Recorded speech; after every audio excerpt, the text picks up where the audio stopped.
ನಾಗೇಂದ್ರ ರಾಜೀನಾಮೆಗೆ ಆಗ್ರಹಿಸಿ ಬಿಜೆಪಿ ಪ್ರತಿಭಟನೆ ವಿಚಾರವಾಗಿ ಧಾರವಾಡದಲ್ಲಿ ಕೇಂದ್ರ ಸಚಿವ ಪ್ರಹ್ಲಾದ್ ಜೋಶಿ ಹೇಳಿಕೆಯನ್ನ ನೀಡಿದ್ದಾರೆ.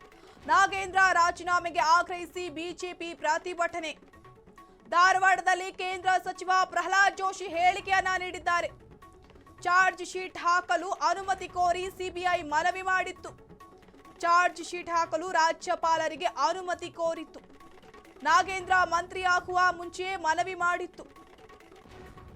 ಯಾವ ಮಟ್ಟಿಗೆ ಕಾಂಗ್ರೆಸ್ ಪಾರ್ಟಿ ಹೋಗುತ್ತಿದೆ ನೋಡಿ.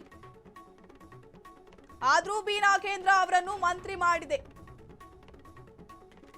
ಹಾಗಾಗಿ ಇದು ಪೇಮೆಂಟ್ ಸೀಟ್ ಅಂತ ಅಶೋಕ್ ಹೇಳಿದ್ದಾರೆ.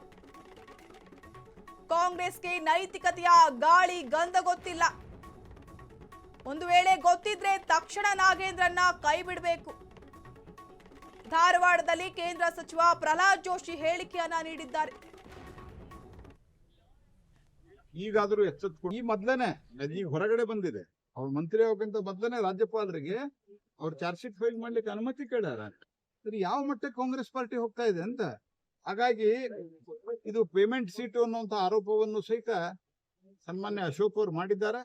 ಕಾಂಗ್ರೆಸ್ ಪಾರ್ಟಿಗೆ ನೈತಿಕತೆ ಗಾಳಿಗಂಧ ಸ್ವಲ್ಪ ಆದ್ರೂ ಇದ್ರೆ ತಕ್ಷಣ ಅವರನ್ನು ಡ್ರಾಪ್ ಮಾಡಬೇಕು. ಕೆಪಿಎಸ್ಸಿ ಅಧ್ಯಕ್ಷರದು ಬಹಳ ದಿವಸ ಆಯ್ತು ನಾಡೋದು. ನಾನು ಮೊದಲನೇ ವಾರ್ನಿಂಗ್ ಕೊಟ್ಟಿದ್ದೆ, ನೀವು ನೋಡಿರ್ಬೋದು ಪತ್ರಿಕೆ ಮಾಧ್ಯಮದಲ್ಲಿ, ನೀವು ಎಲ್ಲ ಅನೇಕ ಪ್ರಸಾರ ಮಾಡಿರೋದ ನಿಮ್ಮ ಚಾನೆಲ್ಗಳಲ್ಲಿ.